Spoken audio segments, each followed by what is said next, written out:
Get it. Hello, and welcome to another edition of Heavy Hands. As always, I am your host, Connor Rebush. Thank you for joining us. And also, as always, I am joined by my intrepid co-host. Never misses an episode, this guy, and I don't think I thank him for that enough. Phil McKenzie. Phil, how you doing? All right, Connor, how's it going? Pretty good. Did you enjoy UFC 270, Phil? Yeah, it's all right, mate. What do you think? Is that it? Is that the end of the podcast? Yeah, it's all right. Cheers. It's pretty good. Now, Phil, I have Next week. I would be remiss not to point something out. Your accent is a little different than I remember. Slightly. Does this sound a bit more accurate? You sound poorer than you used to. Wow, that's one thing I won't take, Connor. Might sound poorer, might be poorer, but you're not allowed to say that IRL, man. You can't tell people they sound poor. Of course you can. Well, I suppose, yeah. You sound better looking poor. You sound less like a comedy of manners and more like EastEnders. I would say if Phil is Yes Minister, then I am Only Fools and Horses. If that makes sense to the British listeners, they'll get that reference. Yeah, I wish I knew what that second show was. Too poor for me, unfortunately. Oh, mate. Okay. More of a Faulty Towers man myself. Anyway, as a few of our more insightful and eagle-eyed, eagle-eared listeners may have already figured out, Phil is not here today.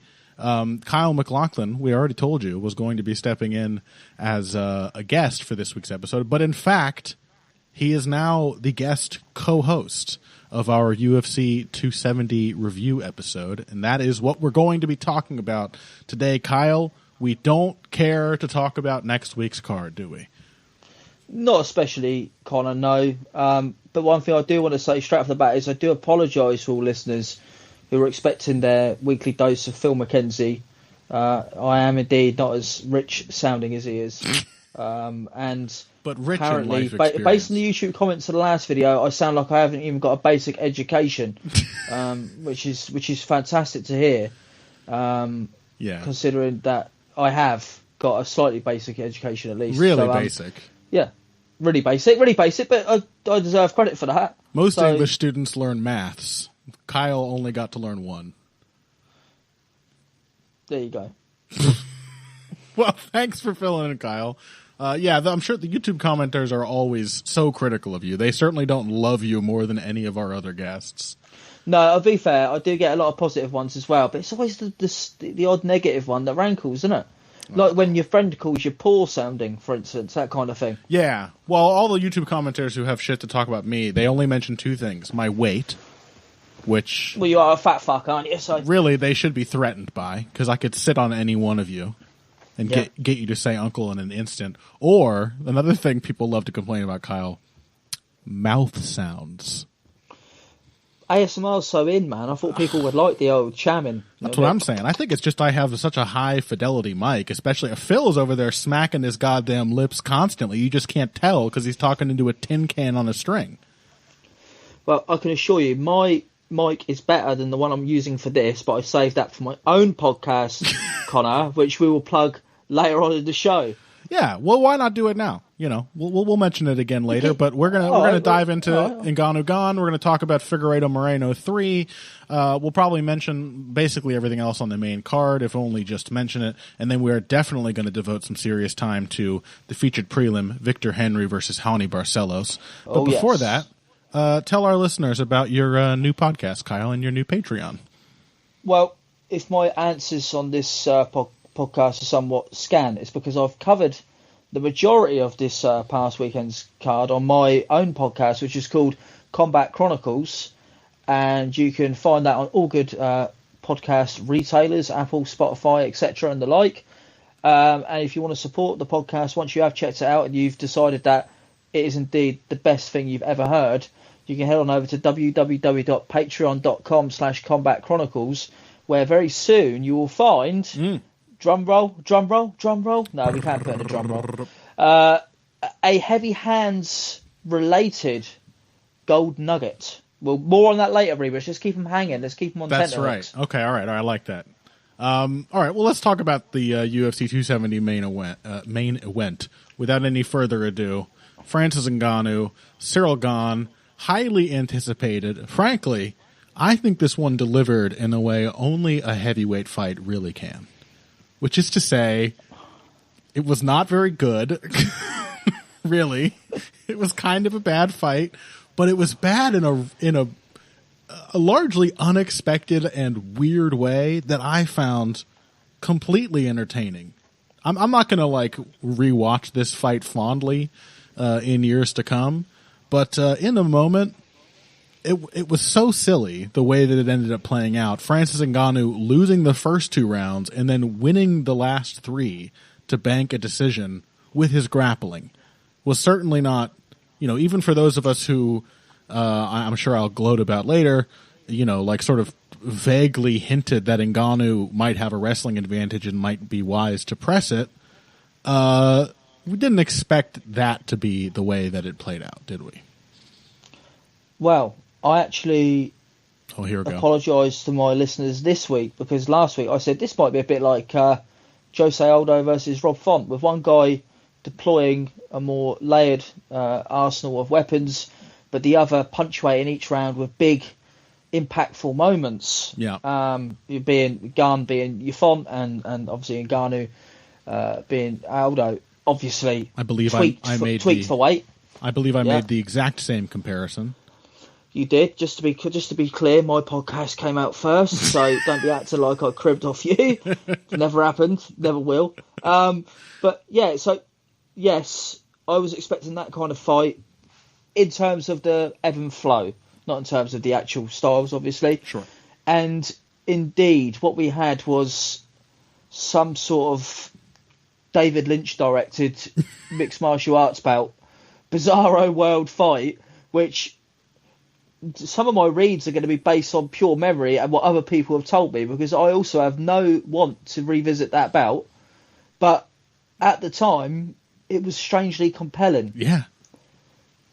I just went, what the fuck is going on here? And is this meant to be happening? There was one point where I'm only going to go sort of from start to finish, but there was one point where Francis sort of nearly got Gane's back, and they both looked like I don't know, like you handed a saxophone to a fly. Didn't have a fucking clue what was going on. No. And I'm like, does Francis realise that he's trying to get his hooks in? And I was like, he just looks completely unnatural, even though he actually showed a lot of progression in in sort of the grappling phases of bout. He did. The men this big shouldn't be scrambling. No, and really they hardly did. No, they should have, but they didn't. But, well, yeah. What I want to say is, I feel there was an uncanny entertainment to it that you couldn't look away from. It wasn't even as entertaining as a train wreck, but it was sort of like a train levitating off the tracks. You do have to watch. And I find this event nonetheless satisfying because not in the ways that I anticipated. I picked Ngannou. Did you also pick Ngannou? I didn't make a pick because I said there was too much unknowns about either man, but if I put a gun to my head, I would have said, I'm not going to lie, I would have said Ngannou by knockout relatively early. Yeah. So I'm not going to act like an after-timer who said, oh yeah, I thought he was going to control him with a wrestling heavy approach down the stretch. No, of course not. Yeah. I picked Ngannou, but despite Ngannou winning in pretty unprecedented and unexpected fashion, this will hopefully serve as a nice revision to the frankly insane levels of hype that people online were experiencing for Cyril Gane as a technician. Because I was very careful, Kyle, and always have been whenever I'm praising a guy like Gane, who I want to be clear, there's lots to praise about Cyril Gane. He is still head and shoulders above pretty much the entire heavyweight division as a technician, as his specific sort of niche of athlete, a guy with stamina, with agility, with a functional kicking game and a jab. And he's still inexperienced. Yeah, but this is a nice little revision, this fight, hopefully, for people not understanding that after every piece of praise you give a guy like Cyril Gane, whether it's said out loud or not, it should be assumed in little parentheses at the end, for a heavyweight, right? He's agile for a heavyweight. He's skilled for a heavyweight. Do not think that because Cyril Gane can look like an incredible striker compared to the average heavyweight, that his game is not without flaws. And even aside from the grappling, where, yes, he looked considerably worse than Ngannou, not just in one fateful fifth-round moment that we're going to have to discuss, but even on the feet, Cyril Gane was not really dominating to the degree that maybe even I, in a more optimistic frame of mind, would have expected. Because like I said, I also made the Font Aldo comparison. I think I would have expected Gane to be doing more than landing like a slappy leg kick, 8 strikes around, essentially, and winning them because he was only taking 3 in return. Well, here's the thing, and it's probably why I should have rewatched the first round at least, but I was reliably informed by someone as smarter than I am that in the first round there was one moment when Ngannou sort of landed a decent right uppercut. Yeah, that was like the only shot he landed. But if you look at the actual scoring criteria, that impactful shot is worth more than 5 kicks that don't really do anything. Yes. You know what I mean? Like Gane's, like you just said, his style is conducive to winning rounds because he's not really taking anything back. But against someone who's a massive striker, it doesn't take much. Now, luckily, he didn't take much because Ngannou was relatively offensively impotent. But in a fight that's tight, something like that first round, which I did give to Gane at the time, don't get me wrong. If you're splitting hairs in a bout like this because so little happens, but you think, look, you could do more, especially after the fight when you find out Francis is impaired physically. Yeah. You want Gane to do more, and that actually seems, probably the Derek Lewis fight aside, to be a common criticism of Gane. Yeah. And I think it's a fair criticism. And I think people should, especially after this, just sort of check their expectations for what a guy like Gane can do and their willingness to overlook a lot of the flaws in his game. That uppercut that landed, for example, that's something that we saw coming. Gane tends to, a really nice jab, offensively anyway. It doesn't really function as a defensive weapon, which I think we also saw in this fight, that when Ngannou did surge forward, it's not like Gane was countering him. But whenever Gane commits to his right hand, or when he's using the southpaw stance to his left hand, whenever he follows the jab with a second punch, he tends to fall into the pocket and then flinch, sort of ducks, and takes his eyes off of his opponent. And against most heavyweights, an athlete like Gane will basically just never pay for that. He's also not taken any lessons whatsoever from the sad demise of Junior Dos Santos and learned not to just walk straight backwards in straight lines towards the cage. Yeah, which is irritating for anyone, especially because with Gane, I think the expectations were so high that the come down is greater because you expect a guy who's got these athletic gifts, who is an Adonis, who is clearly smart, switched on, has some idea of process and strategy, to be able to rectify these simple mistakes. I can understand if he's not quite yet a whiz off his back on the grappling phases. Sure. But when it comes to the striking, I would expect him to be he must watch his fights back and go, I'm constantly putting my back to the cage. Right. He must realise that he's going back in straight lines against a guy who, if you go back in straight lines against, you can be in peril almost immediately. For an athlete and stylistic specialist like Gane, the only excuse for there not being more depth to his game than he was able to show here is that people have not forced him to discover that depth. And that's not a very good excuse. Some fighters, Connor, don't like opening up. They are... What's the way I put this? They are inherently negative. Yeah. And Gane has always struck me as, even though the Derek Lewis stoppage was impressive, it impressed us so much. A, because Derek Lewis is a durable guy, but B, because it was against type for Gane. Oh, God, the guy's finally stepped it up and put some away that, you feel like he could have done that with everyone he faced. He took some risks, more than he has in any other fight. And, I mean, he could have taken a few more risks here. It might have not ended up well for him, but it didn't end up well for him anyway. I think the main narrative of this fight is not so much in Ngannou's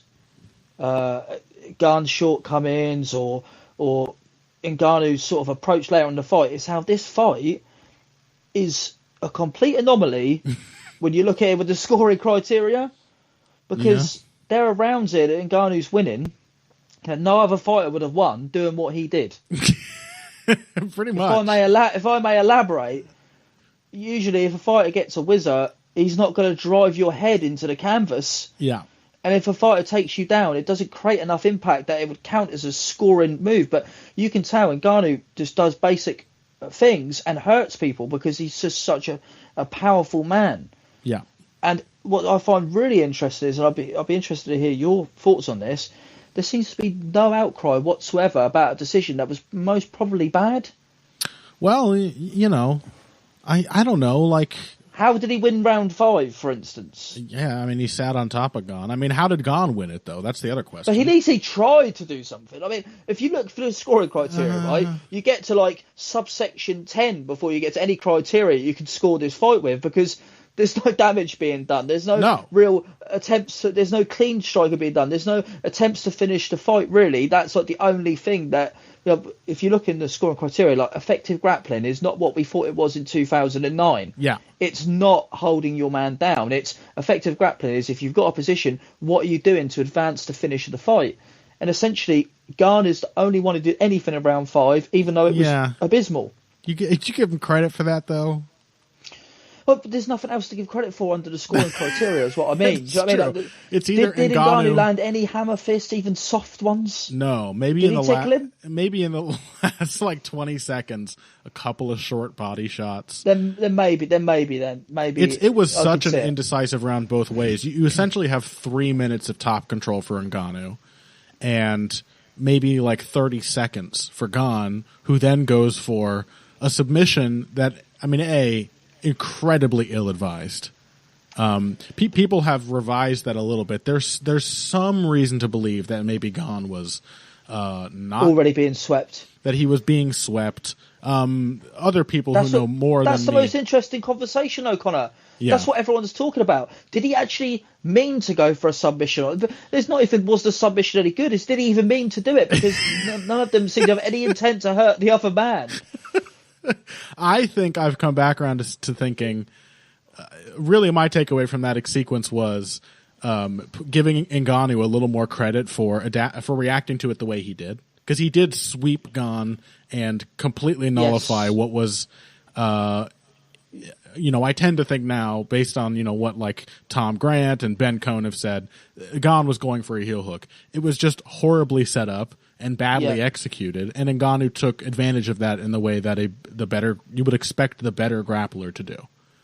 And he was clearly Gane was wrenching on it as well. Literally had nothing, and Ngannou had control of his feet. He had his legs in the right position. That was the thing that made it. I'm no grappling expert. I've seen Tom Grant speak about it, Ben Cohn speaking about it. Yeah. But quite frankly, as soon as Gane was even thinking about going for that heel hook, you could see Ngannou shift immediately. He grabbed his leg, he moved into it, and he put his legs in the right position. So he didn't have his knees in the right position. Essentially, Gane, he could not finish that position. So yes, quick thinking from Ngannou, but still, like I would have loved to. He was fine in that position. Yeah, and Gane didn't have the sort of nous to go right. I'll give up on this now and use this at least to try and get back up, because I think by that point he was quite tired. Yes. Yes. But as I say, to go back to my earlier point, there seems to be no outcry about the decision because Francis has so much goodwill as a person, and both from the big moments he gives us. And Gane seems to have such little goodwill with a large percentage. Obviously, there were Gane stands, as the kids like to say, as you alluded to earlier. But generally, I feel that people are just like, oh, well, yeah, I don't really want Cyril Gane as champion after that anyway, so I don't really care who wins. It's bizarre. Yeah. It's absolutely bizarre. I think it's also just that it was such an ineffectual. I mean, if anything, you might have a better case for giving round 4 to Gane. where he was controlled for about as much time, but he at least landed a decent number of strikes before the takedown. He went for the takedown in round 5 and then gave up the positional advantage after having done really nothing on the feet. So I don't know. I think it's hard for people to get really incensed about that because, like, it is easier to just lean on top control when basically nothing else is happening. And I don't think you can give Gane that much credit for,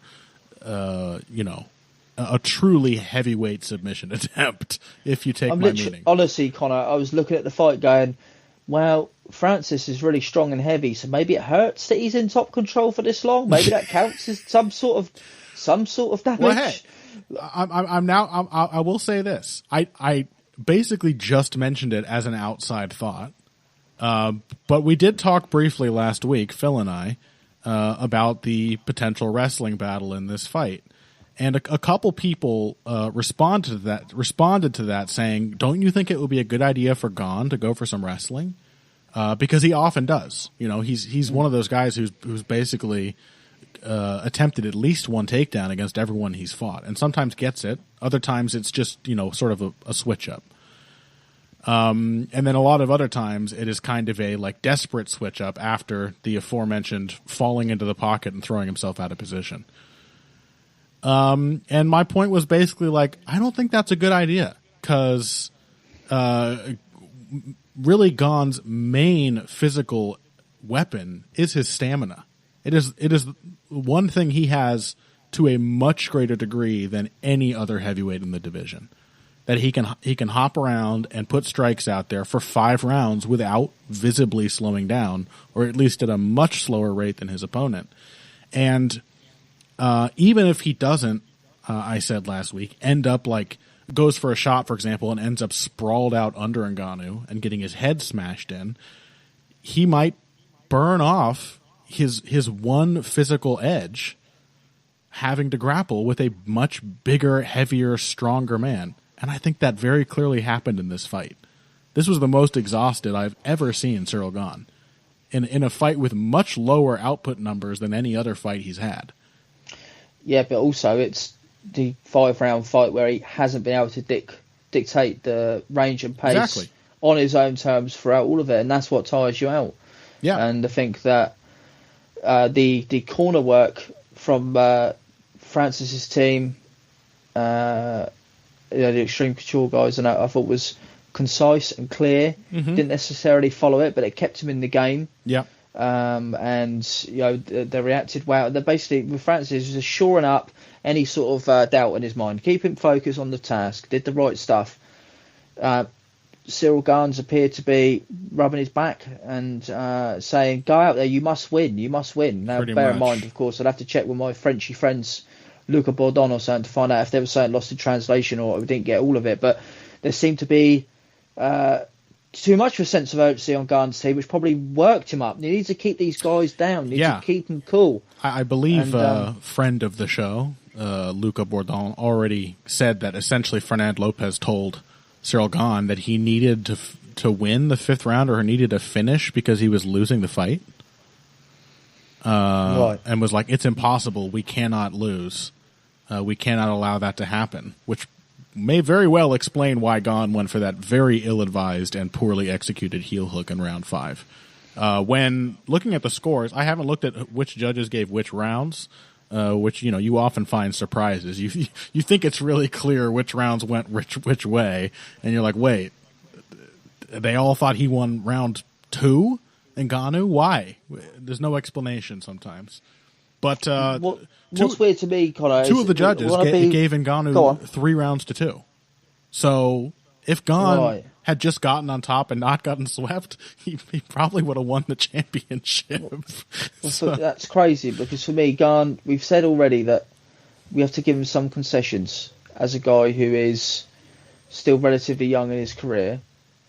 But given all the athletic gifts that he possesses, the fact we know Francis Ngannou was coming in on 1 or possibly 2 bum knees, the fact that we know that the most powerful MMA promotion in the world would have gladly done a Montreal screw job, the fact that Gane and his team still fucked this up so royally that they did not win the decision is an indictment on everyone involved in that fight camp. Yeah. Less so than the fighter. Like you say, like, if he didn't fuck up that 5th round, I mean, he could have literally just tried to pot shot him and just do nothing for that round. He and clearly he should have done the best version. I mean, he was tired already, again. Sure. But he should have just so gone was out Francis. there. So was Francis. He should have gone out there and played it safe and tried to maintain distance, absolutely, and just tried to put out numbers. Or if he was going to go for a takedown, he should have done exactly what Francis had done and prioritized top control above all else. And he didn't do either of those things. So, yeah. Ultimately, I think a pretty bad look from Gane. Francis didn't exactly come out of this like smelling of roses. He didn't look fantastic. He looked... I think, though, kind of with the injuries, people are going to go, do you know what? That And guy powered through and against probably a bad stylistic matchup against the only guy that can match him for physicality, but could beat him in terms of being this Hulk athletic freak. Yep. And played against type, got the job done at any means necessary. And I think actually he's going to come. Yeah, he didn't look great. He didn't look what we would expect. But a smart adjustment. And I also want to give him a little bit of like tactical credit on the feet too. I was begging him, from my couch to do these things more, but he did have much better solutions to Gane than any other heavyweight that's fought Gane. He pretty consistently countered Gane's jabs to the body. As the fight went on, he was wanging power shots to the body, just big sweeping hooks, which is a great idea for any power puncher, but especially for a guy like Gane, where it was really until late in the fight, except for that one uppercut early, it was quite difficult for Francis to find his head. And causes him to reset, which is what you've got to do. Yep, causes him to reset. It cuts off his lateral movement, and, it takes the energy out of him, which should be something you really have an eye on against a guy like Cyril Gane. So that was a good read, and I think the takedowns were a good adjustment. And Gane really has no excuse because he also said in the post-fight presser that he and his team expected Ngannou to wrestle him. So this was him prepared for Ngannou to wrestle. For me, the saddest thing is that Francis Ngannou should come out of this with serious leverage, but there's basically no other fights to make now, and no one compelling for him to fight. Yeah. And the one person who seems really, really compelling, they've just had, yes, okay, it was weird and fun in the moment, as you say. If you watch that fight in 10 years' time, you'll probably say it's one of the worst fights you've ever seen. Yeah.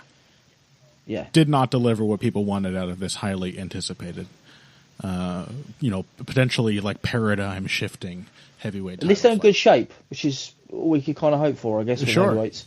Sort of. And they're both somewhat likeable, even though Gane is not the kind of style I like to watch. Yeah. They're likeable guys. I agree. And I'll continue to root for the pair of them, even though Gane is not a fighter that has much rewatch ability for me whatsoever. Otherwise, as we've already discussed on Twitter, Kyle, there's two options. They're clearly going to try to push Tom Aspinall, who hilariously you know how British people are annoying?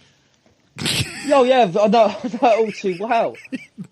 There's always at this point, someone's going to put the timestamp on YouTube and say, "Yeah, I agree with you, Connor. Just like your guest this week." Very annoying. There was a British journalist in the pre-fight pressers who asked Ngannou, "Oi, mate, who do you want to fight next? What, Tom Aspinall?" Who is this? Francis Ngannou. Yeah, who is that? Who the fuck is that? Yeah. It was just not even insulting. Genuinely. Honestly, I'm embarrassed. Like, people say to me, oh, yeah, he's going to ask. But it embarrasses me whenever Gareth A. Davis does this a lot. You ask for international fighters what they think of certain English fighters. And they're like, I don't know who the fuck that is. Yeah. Why is Francis Ngannou going to care about a guy who's currently ranked 10th? Yeah, I know what people will say, right? Francis, you should be aware of everyone in your division. But Francis, of course, a delightful man, was not even being rude. He just did not know. He was not being rude. He didn't know who Tom Aspinall was. But also, as well, Connor, he's seen that the last champions, out of the last, 5 or 6 fights, it's been the same opponents over and over again, and he's one of them. Yeah. So he knows full well he's only going to fight, 2 or 3 people at best. Yep, pretty much. So Cyril Gane again down the road. Other than that, the UFC clearly wants Tom Aspinall, who I thought John Jones very wisely said after his win over Andrei Arlovsky, which was impressive, but also some cause for concern for a developing fighter in that fight. Aspinall said he wanted to wait to develop further and continue fighting lower ranked heavyweights. Well, they matched him up against Volkov, who admittedly looked kind of like shit in his last fight, but still. They're pushing him. They don't have anyone else. Other than that, this is Volkov truly is a useful measuring stick, if nothing else. Yeah. Even a I think increasingly out of shape and disheartened Volkov. But of course, the most promising development is that they have now made a fight, Kyle, between Derek Lewis and Tai Tuivasa, which means I saw this. Yeah, we could very likely get the long-awaited rematch between Francis Ngannou and Derek Lewis in a title fight. Best thing ever, because Francis Ngannou was coming off a rare stinker. You put him with the only other man and said we got a stinker out of him. Brilliant. It's going to be great. We put him with a guy who, even against Cyril Gane, like to just skirt around a little bit and throw the odd overhand. He's going to be absolutely fucking terrified next time. So, yeah, brilliant. Yeah, great. I like Derek Lewis, by the way. He's one of those immensely likeable guys around. And he's a hoss who fucking sparks people out left, right, and centre. I love the guy, but it's an indictment of the whole division when that's your next potential title challenger, which is a shame. I'm not. This is not criticising Derek Lewis. It's just the state of the division. It's heavyweight, man. It's a division that can't stop indicting itself. So yeah, we have that to look forward to. They want John Jones though, don't they? They want John Jones, but let's be honest, it's a pipe dream. I don't think Jones is ever fighting again. I made my peace with that years ago. I just don't think it's ever happening. I think John Jones does not want to fight heavyweights. He loves to talk about fighting heavyweights. He loves to talk about it, but this is a man whose entire career has been his only experience that has been uniform in every fight has been having a tremendous physical advantage over every opponent. He doesn't want to fight heavyweights, especially not. Yeah, it's just not. It's not going to happen. So anyway, let's take a break. When we come back, the flyweights, which I thought, and I take it you may disagree about this, Kyle, but we'll talk about this after the break. I thought was a really fantastic, compelling, and consistently gripping, exciting fight. I'm looking forward to talking about it. Kyle thought it sucked. I'll let him expand on. I'll let him expand on that after this break. Hey everybody, thanks for listening to this week's Heavy Hands. If you like what you hear, please consider pledging to support the podcast on Patreon. Patreon is basically continuous crowdfunding. You sign up to contribute a certain amount per month to help us with production costs and the like, and in return you get rewards ranging from a mention on the Heavy Hands website to a question or topic of your choice being discussed on the show. We have a lot more in the works to reward you for your help, and we appreciate every contribution. No amount is too small. Just head over to patreon.com and find how you can help out, the only show dedicated to the finer points of face punching. Now let's get back to it. Okay, welcome back to Heavy Hands. We've just had a fascinating and I think really have moved the conversation forward, Kyle, as to the just the gulf between our national cuisines. Yeah, ours is great and yours is strange. Yeah, no. I just want to say one thing. I've got a lot of love for American food. There's a million kinds of American food that are wonderful. Exactly. It's all ethnic food. Great. It's all ethnic food, pretty much. That's why it's great. All the really good stuff. Anyway, flyweights, Kyle. Hey. Now, you famously were among a number of people, either currently or formerly associated with the fight site, who were weirdly down on this fight after the fact. We're like, oh, I was disappointed. I don't Explain remember yourself. that. I don't know. I have to cut you off, Connor, because you're not the only person that said this to me. I believe what I said was that I didn't think Figueiredo had a long title reign in front of him, based on what I saw in that fight. But I was impressed with the fight. I didn't think it met. It was actually, I guess, more kind of tightly contested than the first one, but the first one was a lot more exciting, and we'll get into why I think that is. I did think it was a good competitive title fight. I liked it. I enjoyed it. I've watched it 3 times now, and Really enjoyed the fight. It wasn't great. It was good. I liked it. Plenty of interesting things in terms of technique and just narrative-wise, as you know, narrative's important when you get to the trilogy bout. It just made me kind of think, and we'll get more into this, but Figueiredo's now beaten Moreno 2 different ways. And there probably never needed to be a rematch after the first one anyway. I found that decision was egregious. It's interesting that we did, because the second fight was bizarre. But now with the third fight, we've got a completely different ebb and flow to the first one. But Figueiredo winning, which makes me think that the second fight was, I guess I'm using this word correctly. I'm sure my hater in the comments will tell me if I'm wrong, but I believe the second fight was a bit of an aberration on Figueiredo's part in terms of the performance. A fluke, isn't it? It's a bit of a fluke, isn't it? Whilst giving immense credit to Brandon Moreno, who has committed to developing his style and has shown as much in these 3 fights, and I think he's a brilliant fighter who's far exceeded any expectations I had for him, despite me being a fan of his for years. Sure. And I've loved the fact he won the second fight. But for me, the narrative of the fight is Figueiredo losing himself and then finding himself a little bit. Although I don't 100% agree with that. I think, because I tend to agree, this does not look like a super promising performance. Although I really think a huge part of that is just that these guys have now had quite a lot of time to figure out things that work against each other. They've gone through some serious ebbs and flows, I think, of confidence, right? The first fight, Brandon Moreno, by Brandon Moreno standards, not that confident. You know, he was very, very willing to back up and sort of play defense first and play the part of the counterpuncher. Second fight, very much not the case, whereas Figueiredo came in trying to be technical, and also was perhaps diminished by the weight cut. I think he said he was sick. Who knows what else might have been going on?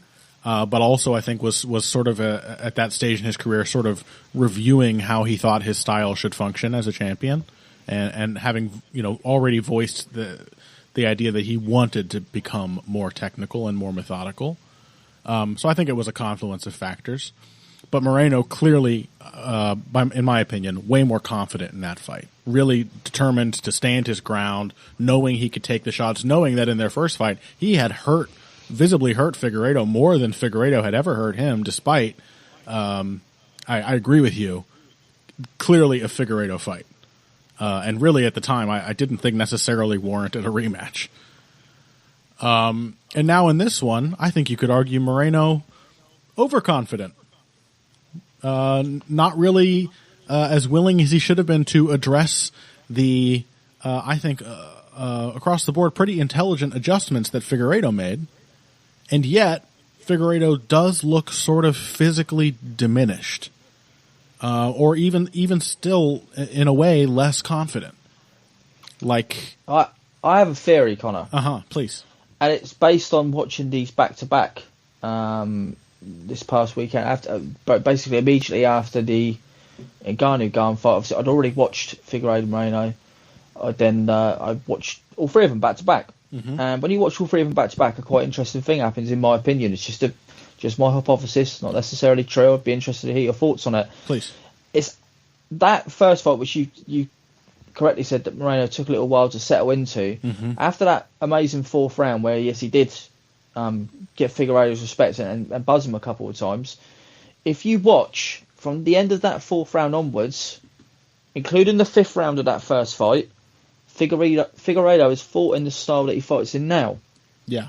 Which is this more slower paced, outside range game, quote unquote technical, a championship style. We see it from guys all the time. Sure. And I think we've seen it from Figueiredo. I think it's due to that 4th round, Connor. Yeah. I think he didn't like it. I think he thought, fuck, I'm not as strong as I used to be. I didn't like that. And whether consciously or not, I don't think it was conscious in the moment. I think it was an on-the-fly adjustment, which worked. I think in the second fight, we would have seen a fight which was very similar to one we've just seen, at Figueiredo not being weight drained, like you say, because the style which he was committed to, which everyone at the time was like, why the fuck is he not doing what he's good at? Yeah. Which is basically technical pressure in. Essentially, he's a wild man who's got a wide range of tools. He picks you apart, and then he gets big, impactful shots on you, and eventually breaks people down, or just canes them. And on the ground, he's a monster as well. In that second fight, he did basically nothing good. He did nothing well. He wasn't explosive when he was grounded. He didn't hit on the break. He did nothing whatsoever. He actually willingly gave up range just to get away from Moreno. Yeah. In this third fight, he did what he did in that second fight, but he did it well. He committed to the calf kick, which immediately gave him that range he wanted to establish, and the pace. It immediately allowed him to set that a lot easier. Yeah, I thought he more very proactive. clearly had some really specific counter ideas, and I think the big one right away was he was determined to punish Moreno's jab with the low kick. Absolutely. He was triggering on that basically instantaneously because so much of Moreno's game is built around that jab, which is genuinely very good. Great left hand. He has a great left hand in general. Yes, great left hook too. I'm glad you said that. His left hook was frequently on point in this fight as well. Although I also thought a bit insanely wild at points too. When it mattered, he pulled it off. Absolutely, yeah. And I think I agree with you. I also rewatched the whole series between these two guys after this fight last weekend. And yes, there is a turn in the fourth round where Moreno seems to have digested the fact that Figueiredo has not really been able to badly hurt him, and spends a lot more time standing his ground and trading with Figueiredo. I think, I'm probably misremembering this, but I think it's the first time he gets a big, clean takedown and manages to hold Figueiredo down near the end of that fourth round. And I don't think that was the first time at all that we saw Figueiredo sort of go counterpunching mode. You know, that was his reaction to the intense early pressure from Joe Benavidez, and he knocked him out on the counter in their first fight. It's something that he did after he sort of started to gas, after, just whooping Alexandre Pantoja's ass for a round and a half. He took his foot off the gas a bit and played on the outside. It's always been a mode I think he's willing to engage, whether for like energy preservation or because the opponent's just being really aggressive, and he usually is able to time them. And I agree. He came into the second fight probably feeling that he had to do that more. He didn't want to get into another ruthless brawl. I think he overcompensated. And Moreno had already by that time processed the lesson of the first fight, which is this guy can't hurt me. And I think in this fight, Figueiredo had expanded on that idea while Moreno came in more or less in the same position.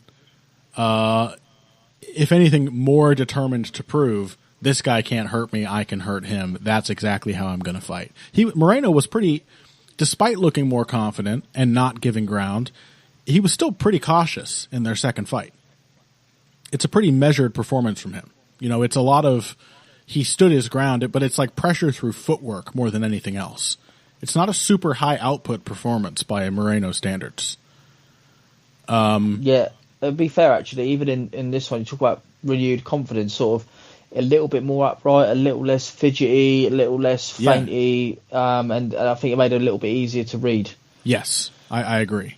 Less faint. He was more just like swaggering in this fight. Some new kind of wrinkles, different kinds of kicks. The Andy Hoog spinning kick to the leg and stuff, fun. Which I really liked, and I thought, this is really cool and a positive start. And then you thought, we're going to settle in here to a really good one.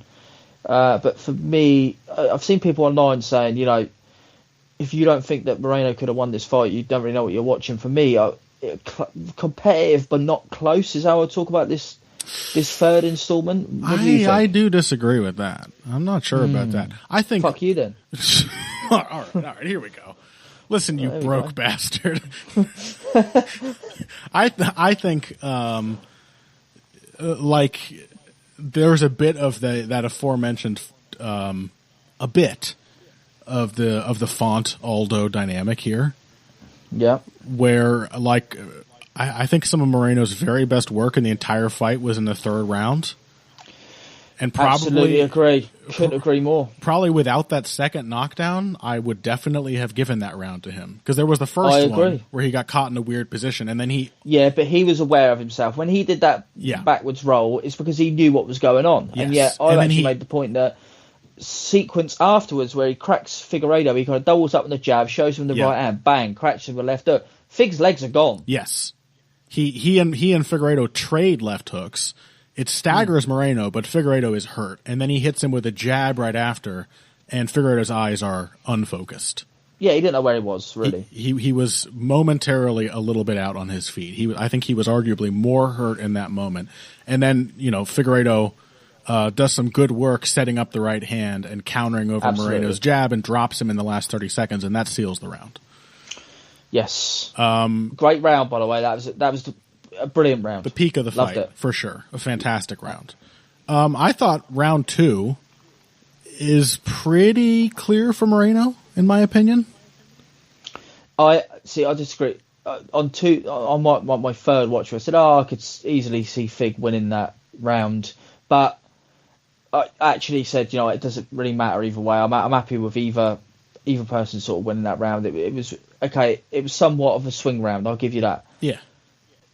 But I've seen people saying that Moreno deserved the first round. I don't really agree with that. That one I have definitely... watching live, I was like, it was the least decisive round of the fight by far. Both guys feeling each other out, but Figueiredo, you can't give it to Moreno. My concern with that is, and I spoke about this at length on the Combat Chronicles podcast, if anybody would like to check it out on all good podcast platforms. You're already half a plug over the budget I gave you for. It's not called a podcast over there. It's called a podcast because I'm scum. But yeah, on that I've said that Cormier, his performance and commentary over these 3 bouts is pound for pound possibly the worst commentary I ever heard.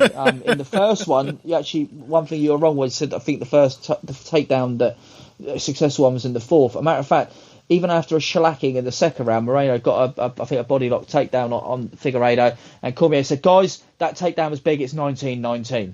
So, okay. And in this one, Moreno landed that overhand from his knees. Very impressive to do so. Again, creative striking in this fight. Figueiredo was really not enjoyed hurt. it. He was not hurt. Cormier was like, he's badly hurt. And I was like, fuck. Obviously, on the angle, I couldn't see that his legs were gone. I kind of couldn't score the round until I'd seen a replay. Yeah. I kind of held off. I needed to see. Need all the evidence. Yeah. Saw it. It was like, that was pretty innocuous, really. It was clean. It was scoring. But it wasn't winning the round scoring. It wasn't even that clean. He hits the chin. I thought it was pretty clean. He hits the chin, and then the follow through. It's a lot of impact on the chest. I think that makes it look harder than it is. It's not. There's no weight behind that shot. Right. Like I think it definitely surprised Figueiredo. It made him definitely overreact defensively, which to give Cormier some credit. I don't know why I would, but he did, I think, correctly hit on the idea that optically Figueiredo was frequently, looking worse affected than he really was, because I think he was sort of overreactive on defense, and he's not a great defensive fighter. Let's be real. He can see what I mean about Figueiredo's process here.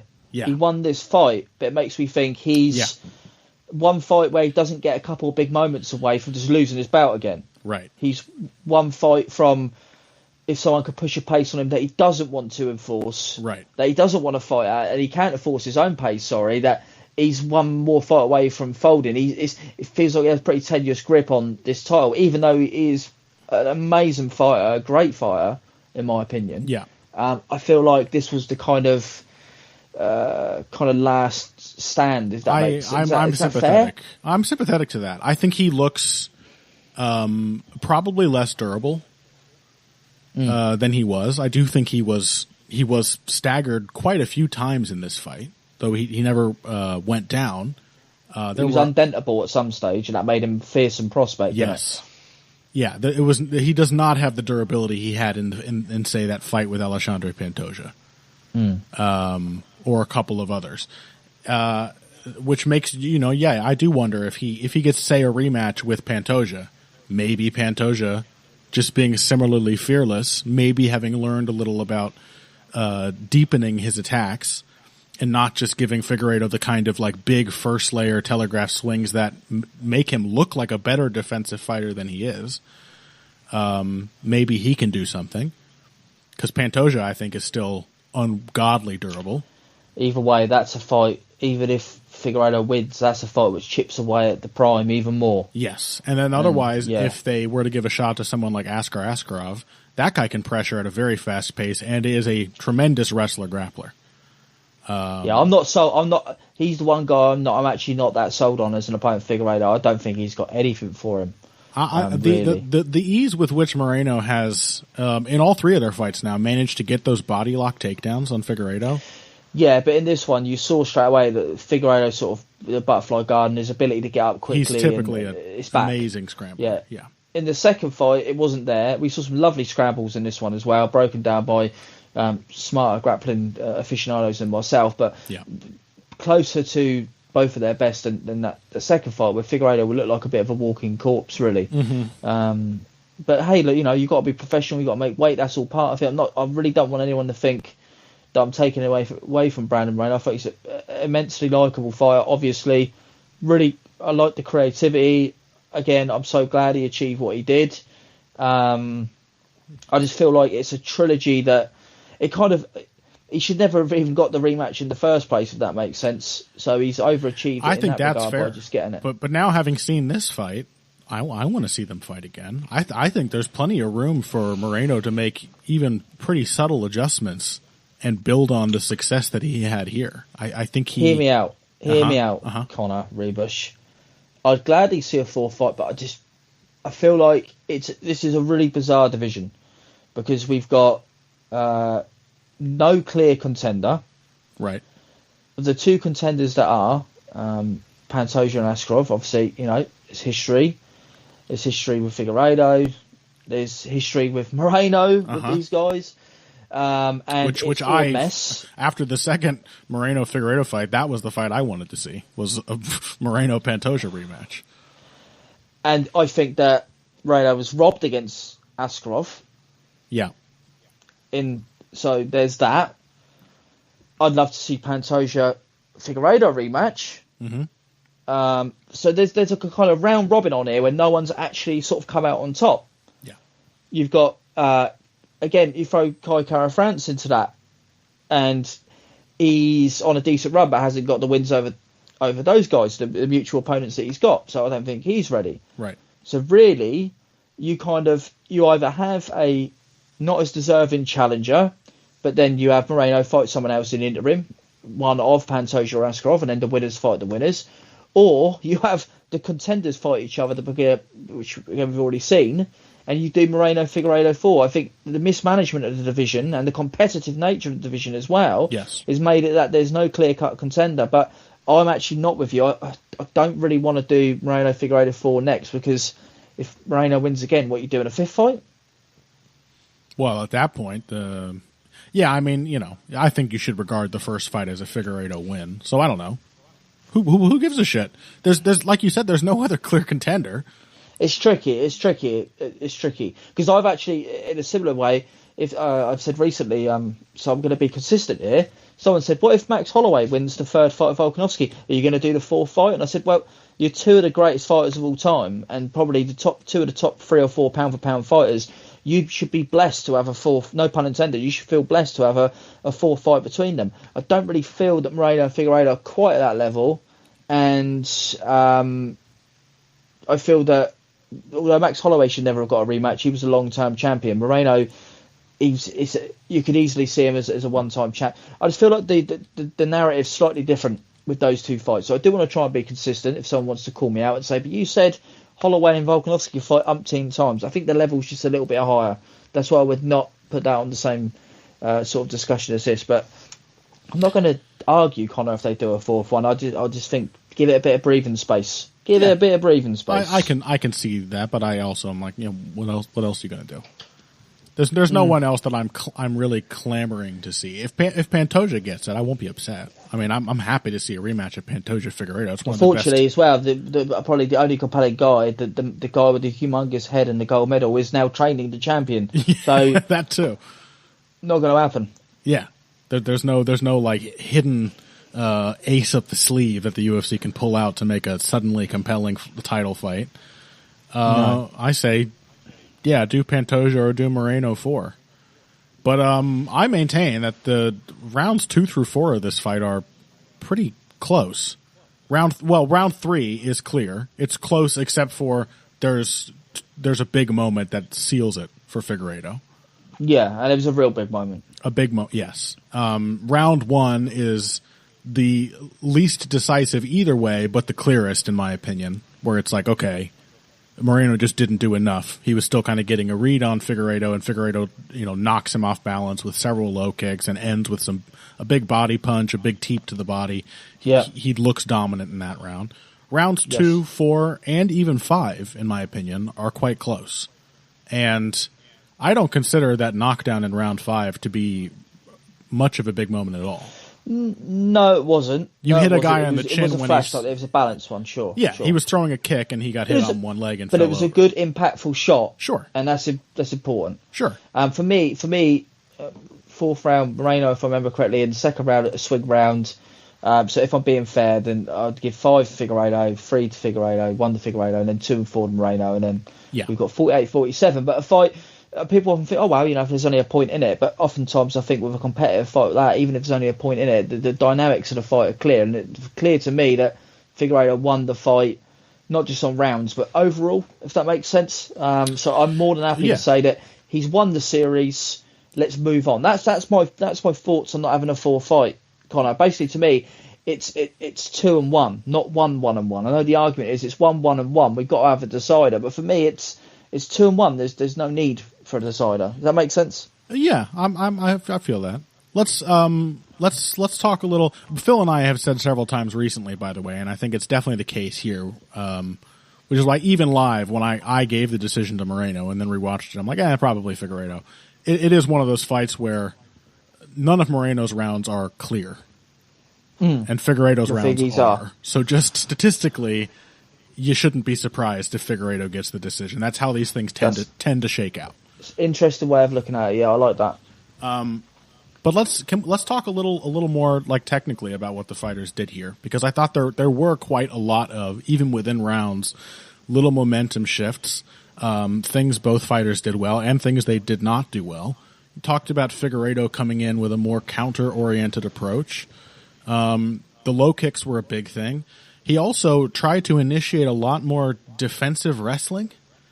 If you know what I mean, there were a lot of defensive clinch entries from Figueiredo in this fight. I think but also this time he was doing what he didn't do in the second fight, which was actually kneeing off the break. Yeah. Or trying to elbow off the break. The elbow, which was such a great weapon for him in the first fight, you actually saw him try and implement it in this fight, which he didn't really try to at all in the second fight. So I like that from him. I like the fact he was trying to incorporate what I would say prime Figueiredo did so well into this kind of Figueiredo 2.0. Yeah. So I liked that. I thought, on that same note, Moreno, between the two of them, did a far more consistent job of hitting shots on the break. Moreno's left hook on the clinch exits. Yes, I agree. Was constantly there for him. I thought he did a really good job of it. He did this neat thing where, because I thought Moreno did a really good job for all the wrestling, all the takedowns that Figueiredo attempted.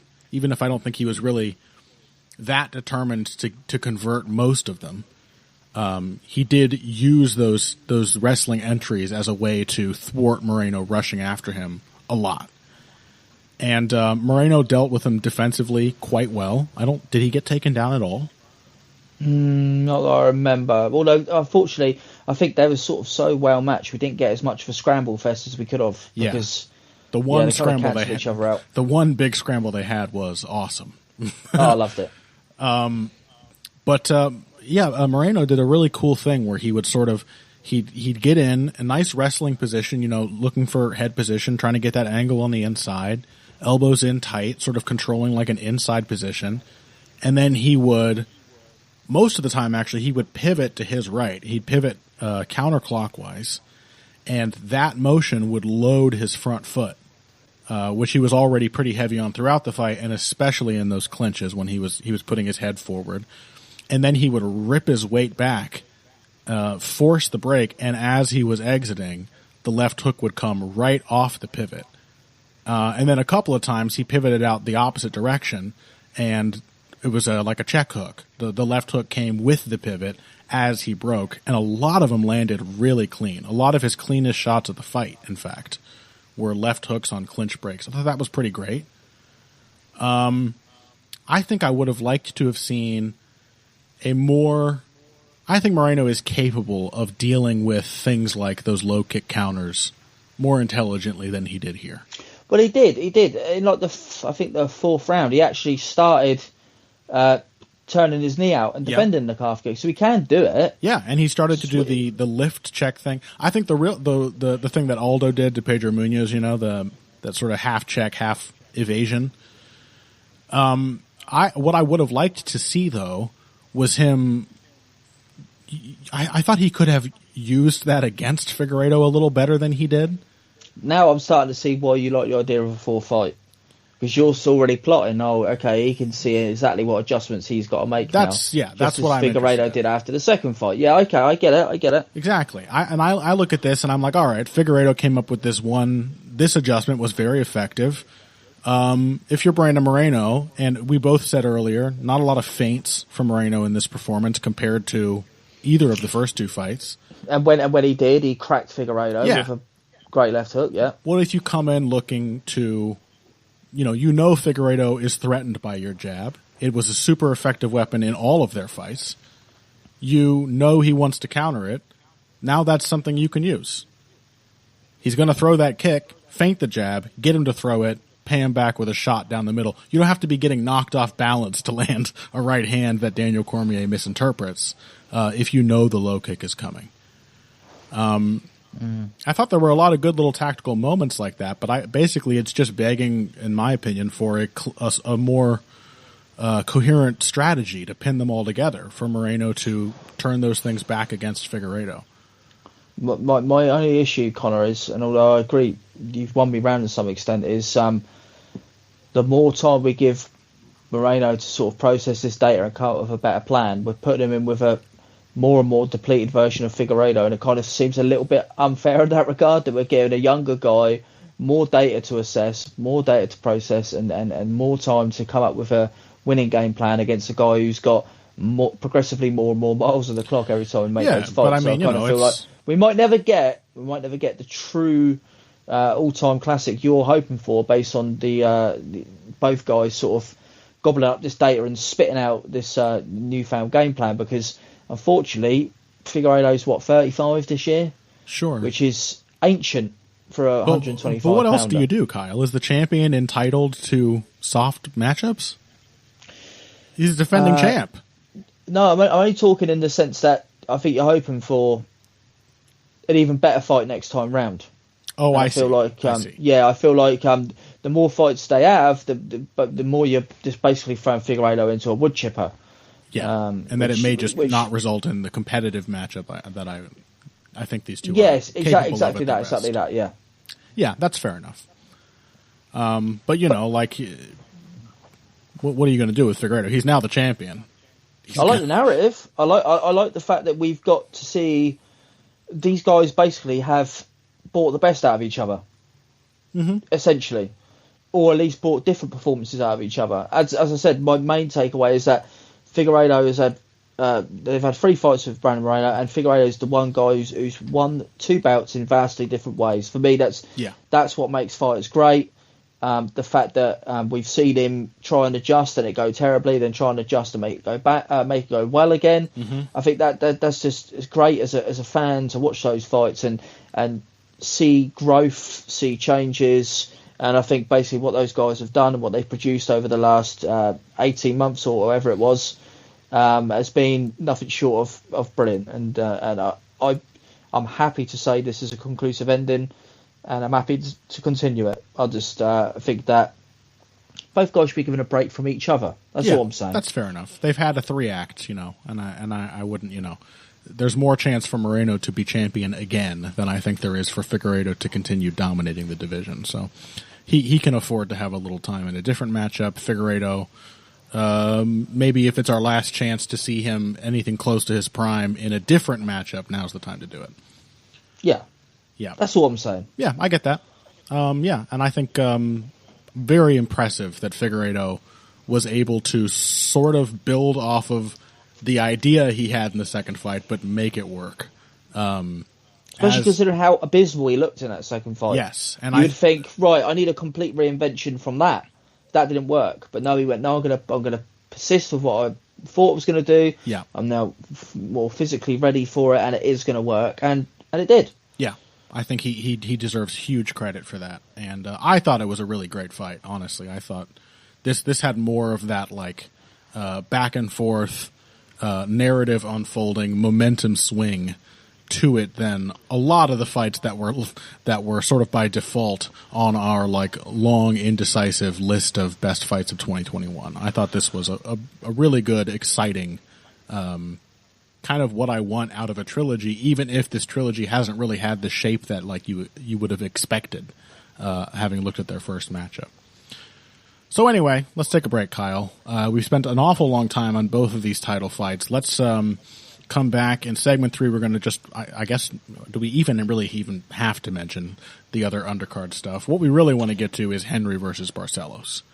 Which, for me, spoiler alert, as great as Figueiredo Moreno 3 was, I think that was actually the best fight of the night. I thought there was more narrative push and pull. There was kind of like one big shift and then sort of a steady increasing advantage for Victor Henry. But in terms of all-out action and one guy fighting the most exciting losing battle he could, it was a fantastic, fantastic fight. And we're going to talk about it after this break. Financial support is fantastic, but there are other, even easier ways to support Heavy Hands. Perhaps the best is by spreading the word. We know our fan base. You're all cool, popular people with serious social media presences. You're tastemakers and trendsetters. Okay, there are one or two of you that don't fit that description. You know who you are, but no matter what, you can always help us out by telling folks about the show. You can also give us a positive rating and review on iTunes and Stitcher, things like that. We rely on word of mouth and positive feedback to grow and improve, so thank you very much for your time and your help. Now, back to the show. All right, welcome back to Heavy Hands. We're going to go right to the featured prelim, UFC 270, Victor Henry, Raoni Barcelos. Kyle, I suspect, given that all the fight side kids were hyped about Victor Henry, and all of them, despite your departure from that side over a year ago, you molded that team. They're all the exact kind of insufferable fight nerd that you are. Or somewhat. Not the exact kind, but they're certainly your children. They've inherited some of that. I suspect you're the kind of guy who already knew about Victor Henry and were quite excited for his UFC debut. Yes, my old account got canned, but I spoke about it on there, but I did make at least a passing reference on this new account to prove that I was, because I think after the first time this bout fell out, people said, why they reschedule it? Victor Henry was a late fill-in anyway. Yeah. And I was like, no, I'm really happy that they're keeping this fight because it's a really good fight. Victor Henry deserves his shot, and stylistically, it's a good fight. And I thought Victor Henry would make I was hoping, I think I said this in private to someone, that I was hoping he at least gave a good enough account of himself that they'd bring him back for another fight. Yeah. I was not expecting him to give this good account of himself. Nor was I. Although I really rate him. I think, again, Connor, hate to drop this in the middle of your much more popular podcast, but I spoke about this at great length on this week's episode of Combat Chronicles. But Victor Henry did so many interesting things in this fight that I'm pretty sure that everyone that watched him straight away went, who the fuck is this guy? He's good. He oozes class. Yes. There's something about certain fighters that put all the different composite parts of MMA together in a seamless way that you go, oh, this guy just knows what he's doing. Yes. And Victor Henry is a fighter who just clearly knows what he's doing, and he's just a joy to watch. You watch him. And I'd love to know what you thought. Oh my God, yes. I was so I sort of overlooked Victor Henry. I was like, oh, all the dorks, which is definitely not me. I'm very cool and popular, and famously,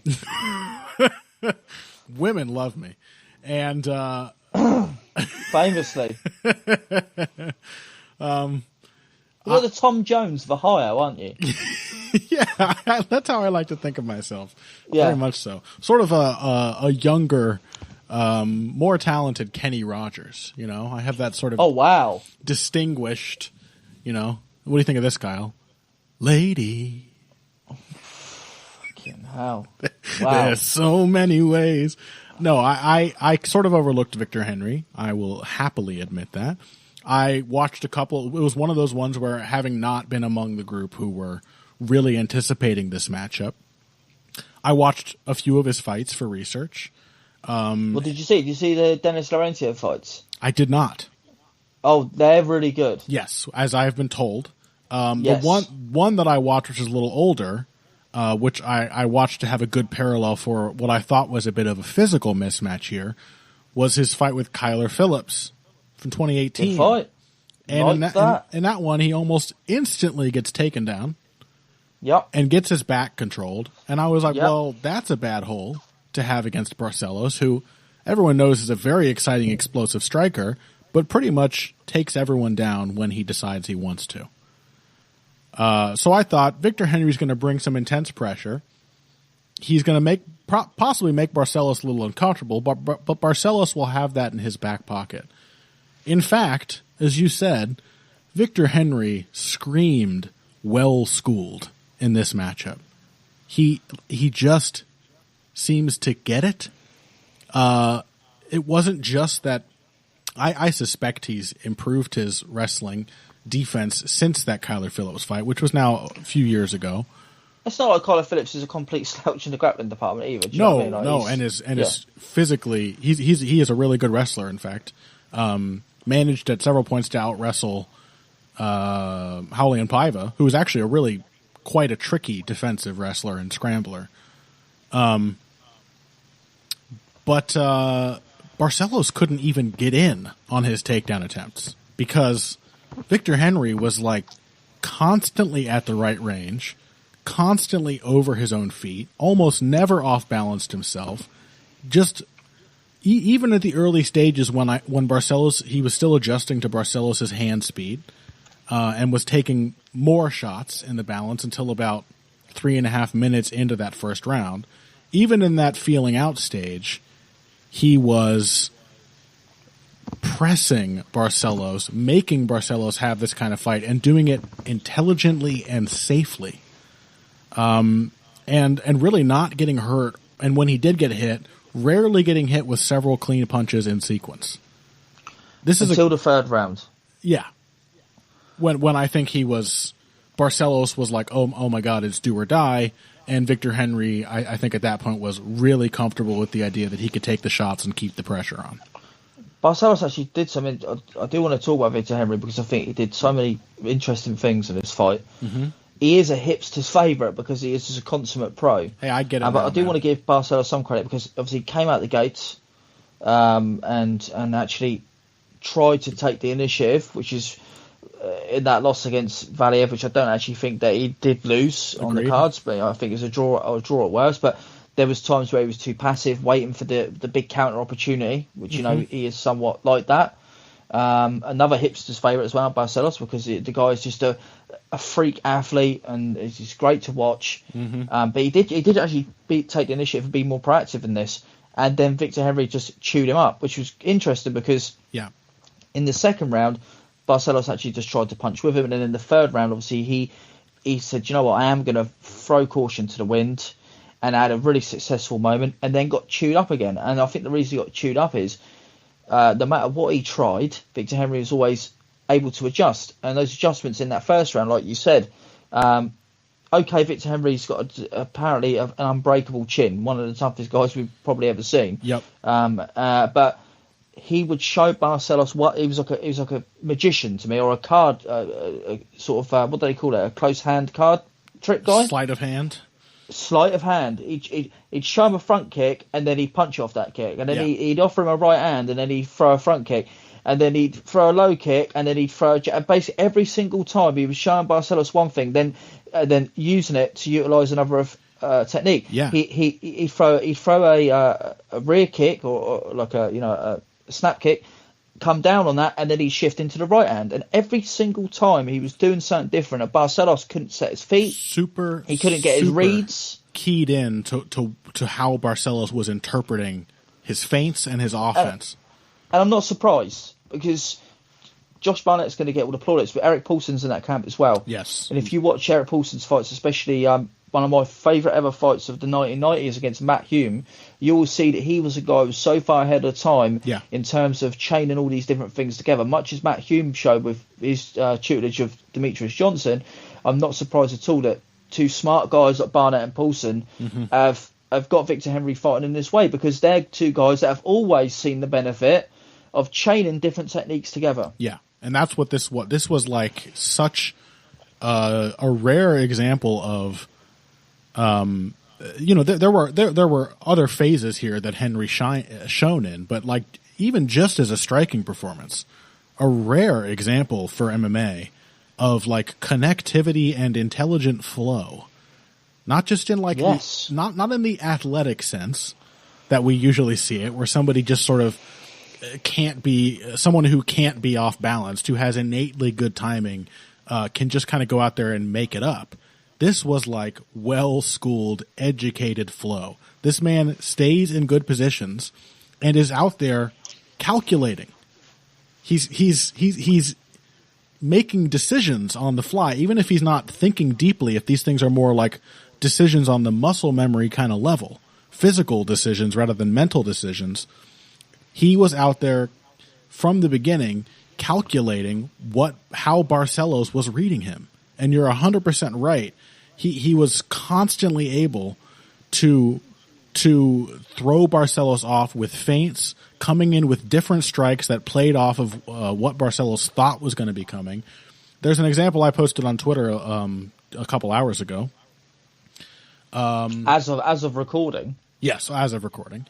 Although you'll still by the time you edit it and actually publish it, it'll be about 4 weeks ago. What you were like.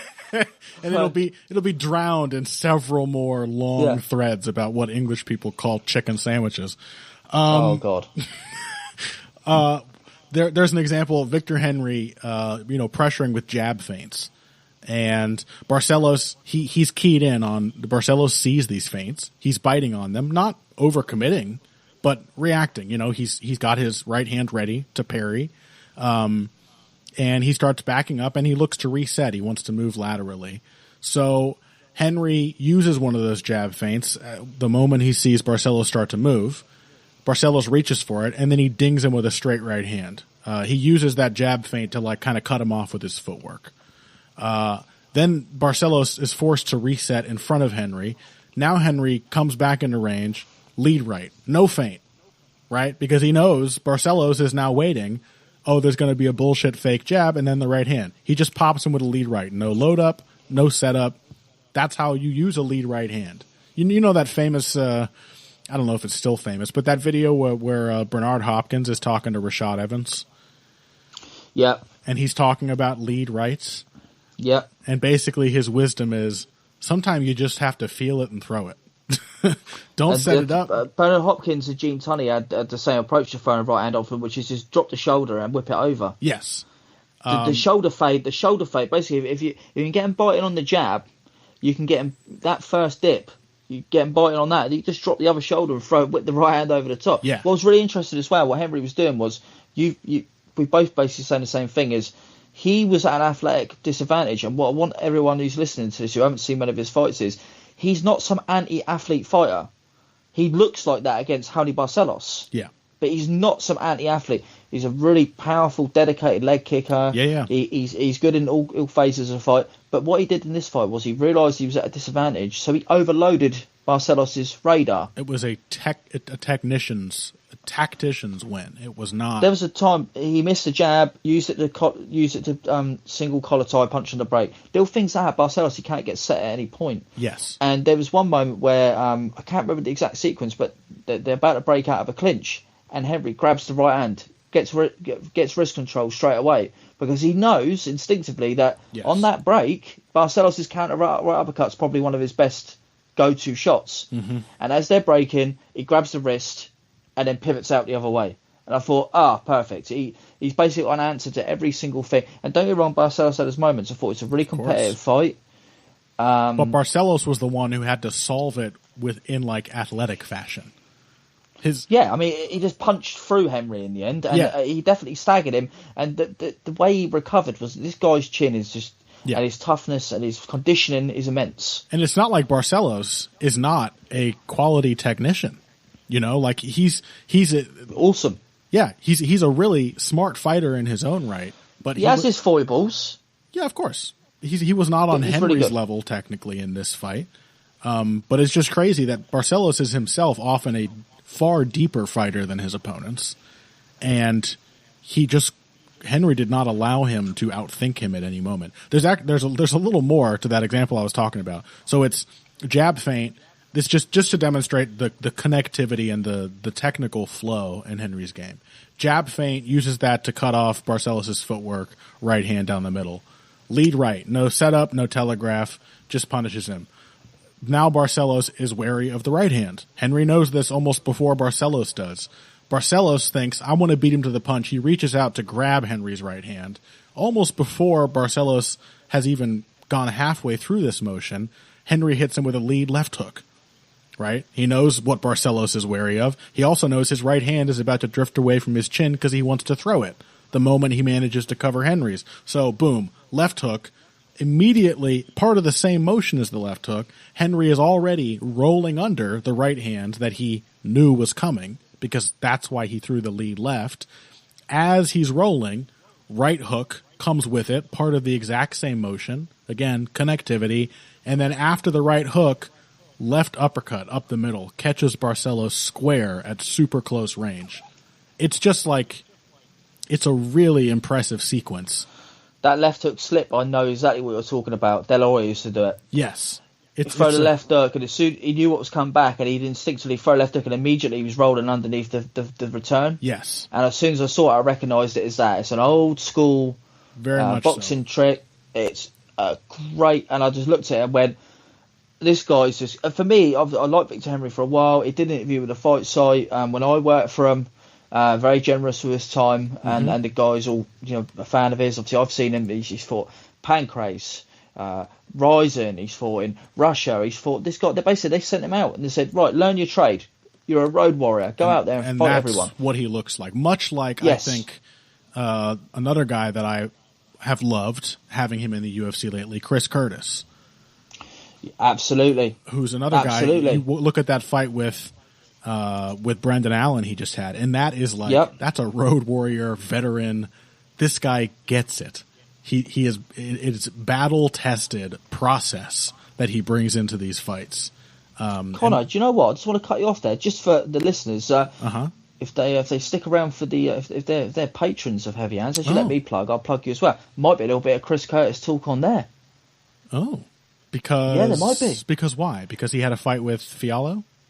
Exactly. Ooh, exactly I love so that fight always too. Good. Always any opportunities for Chris Curtis, just like you, I'm happy to do so. All right. Another guy who fans like Victor Henry, you watch this guy and you just latch onto him.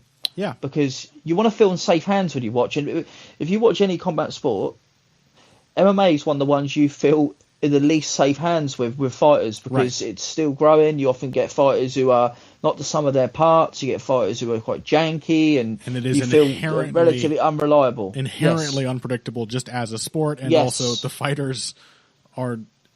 The game has not developed to the extent where you can really have great faith. These guys are smooth. Yes. These guys, you watch them and they're smooth. And to watch it against Barcelos, who is renowned already amongst MMA circles, people that listen to your podcast and people that we interact with on Twitter, as a guy he's got all the talent, and for whatever reason UFC have not matched him that well, and then they give him a fight. It's essentially a late replacement. And the late replacement is the guy who steals the show. Victor Henry is the guy now, mate.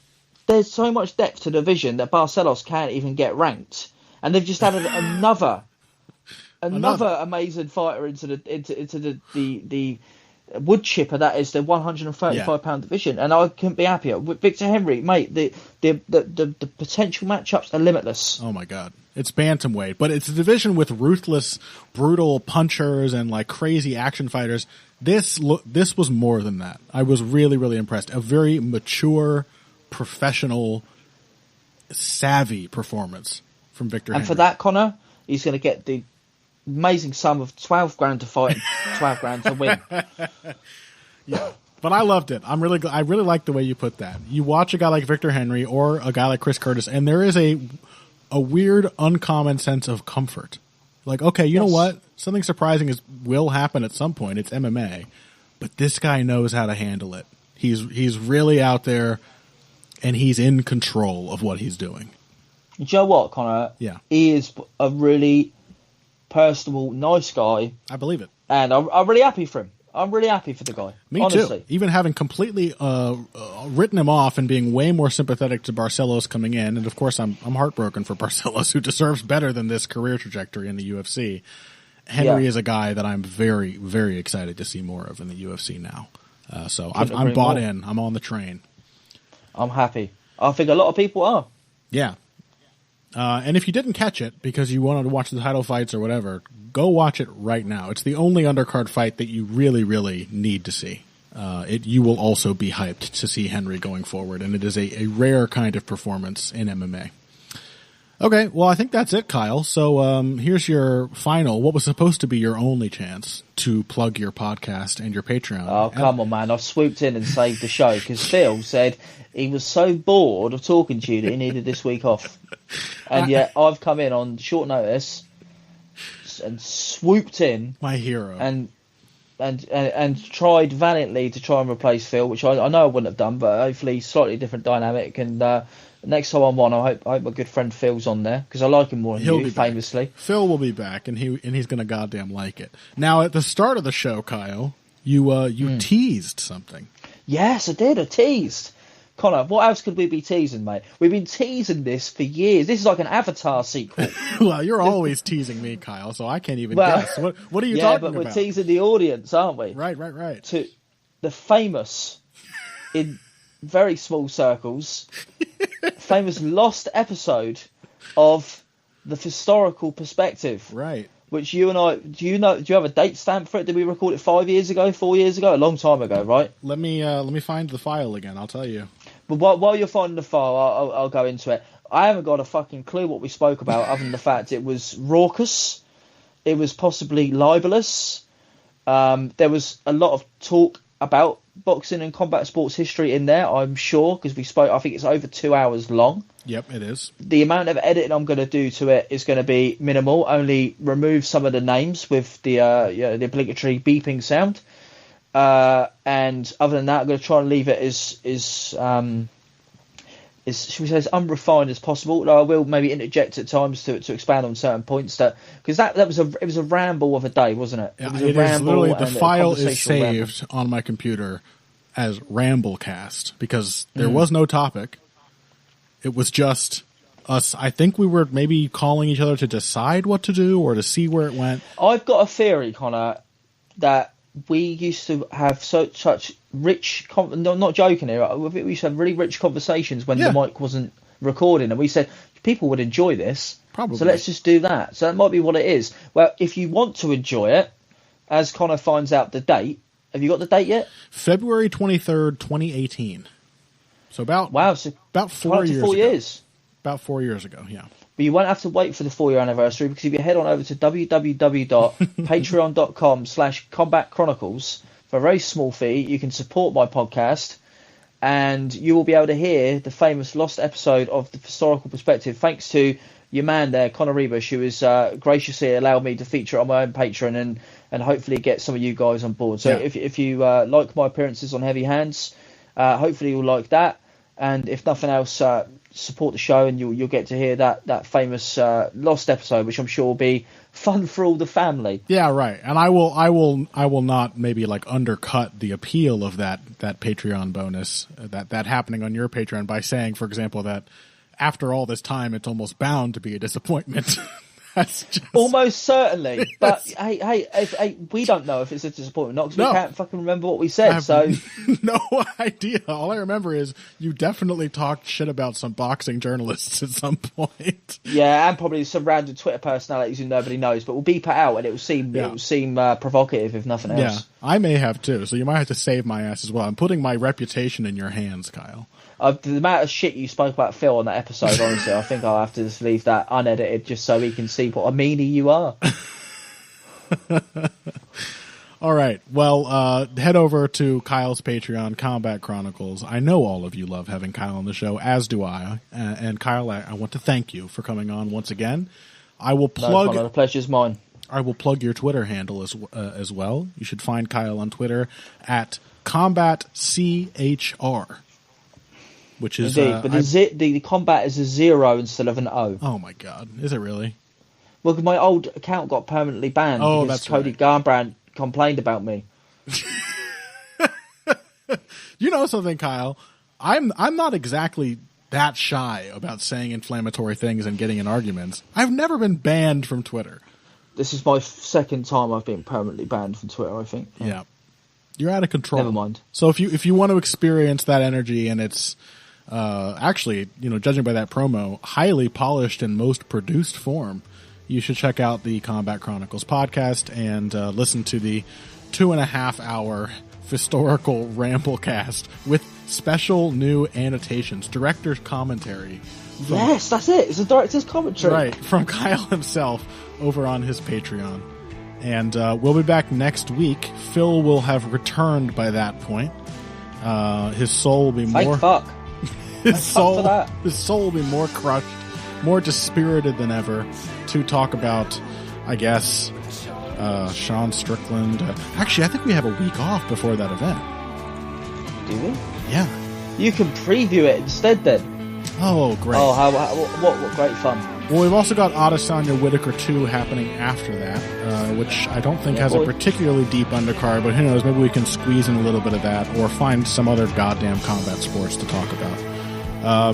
Come back next week for that. At least come back for Phil, if nothing else. And until then, if you came here today for the finer points of face punching, you came to the right place. This has been Heavy Hands. In it. In it, Kyle. In it.